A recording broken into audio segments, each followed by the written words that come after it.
اور ہم ٹگے کے لیے، چائے کی پیالی کے لیے دین بیچ دیتے ہیں، اور پھر کہتے ہیں آج علماء کی قدر کیوں نہیں ہے؟ میاں قدر ہم نے خود بیچی ہے۔ ایک ہی چیز ہے، یا پیسے لے لیں گے یا قدر لے لیں گے۔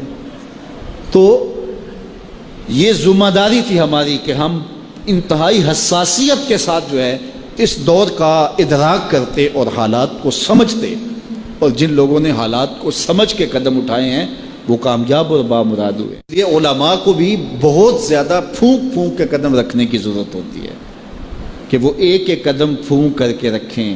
اعلیٰ حضرت نے کتنی خوبصورت بات کی تھی اپنے زمانے میں۔ آپ نے علماء کو جو نصیحتیں کی اس میں ایک نصیحت کی، آپ نے کہا علماء لوگ تمہیں دیکھ کے دین کے قریب ہوتے ہیں اور تمہیں دیکھ کے دور بھی ہو جاتے ہیں۔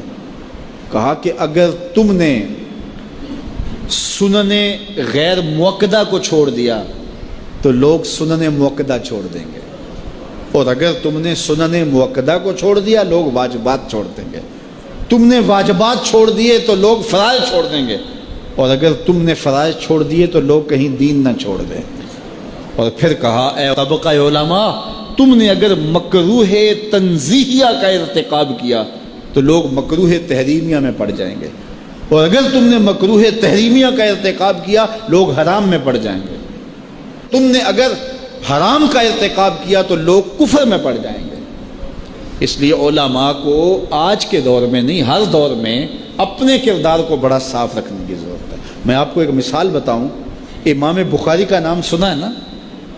اللہ اکبر، رسول اللہ کی 6 لاکھ حدیثیں زبانی یاد تھی امام بخاری، اللہ اکبر۔ اور آج امام بخاری کی کتاب صحیح بخاری، اصح الکتب بعد کتاب اللہ، کتاب اللہ کے بعد سب سے صحیح کتاب بخاری شریف آج دنیا اسے چومتی ہے، ختم بخاری ہوتا ہے، یہ امام بخاری کی جمع کردہ ہے۔ امام بخاری سفر پہ جا رہے تھے اور امیر آدمی تھے، 6 لاکھ اشرفیاں اس زمانے میں آپ کے پاس تھیں، یہ چھوٹا سرمایہ نہیں تھا، کشتی کا سفر تھا۔ کسی شخص نے دیکھا کہ ان کے پاس 6 لاکھ اشرفیاں ہیں، اس نے سوچا عالمانہ وضع قطع ہے، پگڑی ہے، جبہ ہے، تو یہ اتنی اشرفیاں تو کسی تاجر کے پاس ہونی چاہیے، تو یہ ایک عالم کے پاس اتنی اشرفیاں ہیں۔ تو اس نے کہا کہ چلو ایک طریقہ ہاتھ آ گیا، میں ذرا کوئی ہیلا کرتا ہوں اور یہ پیسے میں خود حاصل کر لوں۔ تو اس نے شور مچا دیا کہ میری 6 لاکھ اشرفیاں چوری ہو گئیں، کہ جب سب تلاشی لی جائے گی تو ان سے نکلیں گی تو لوگ کہیں گے تو ایک مولوی شخص ہے اور تیرے پاس اتنے پیسے کہاں سے آئے، تو اشرفیاں مجھے مل جائیں گے۔ تو جب تلاشی شروع ہوئی تو امام بخاری کی تلاشی لی گئی تو ایک اشرفی بھی نہیں نکلی، کچھ بھی نہیں نکلا، سارا سامان ٹٹولا گیا، کچھ نہیں نکلا۔ خیر چلو، لوگوں نے اس کو کہا تو جھوٹا ہے، تو نے خام خواہ جو ہے وہ ایک مکر کیا ہے۔ وہ بھی بڑا پریشان تھا کہ اشرفیاں میں نے ان کے پاس دیکھی ہیں، گئی کدھر؟ خیر جب جہاز چلنے لگا تو آہستہ آہستہ امام صاحب کے قریب ہو گیا، امام بخاری سے پوچھنے لگا حضرت اشرفیاں تو تھیں آپ کے پاس، تو کدھر گئیں؟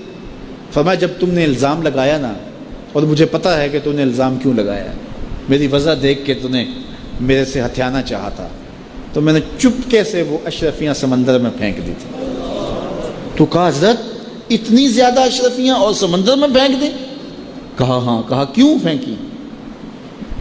تو حضرت امام بخاری فرمانے لگے کہ اگرچہ وہ اشرفیاں میری تھیں، میری ملک تھیں، اور تو نے اگرچہ یہ شور کیا تھا لیکن ایسے مجھ سے لے بھی نہیں سکتا تھا، لیکن ہو سکتا تھا کہ کوئی ایسا فیصلہ ہو جاتا اور اشرفیاں مجھے تجھے دینا پڑتی، یا کوئی آدھی آدھی کر لیتے یا کچھ ہوتا، تو اب میری وضع عالمانہ ہے اور میرے اوپر لگ جاتا الزام چوری کا، اگرچہ میں چور نہیں ہوں لیکن لگتا تو الزام، قیامت تک لوگ میری حدیثیں قبول نہ کرتے کہ اس پہ تو چوری کا الزام ہے۔ تو کہا میں نے اپنے کام کو محفوظ کرنے کے لیے اشرفیاں قربان کر دیں، اتنی اشرفیاں صرف اپنے کردار کو بچانے کے لیے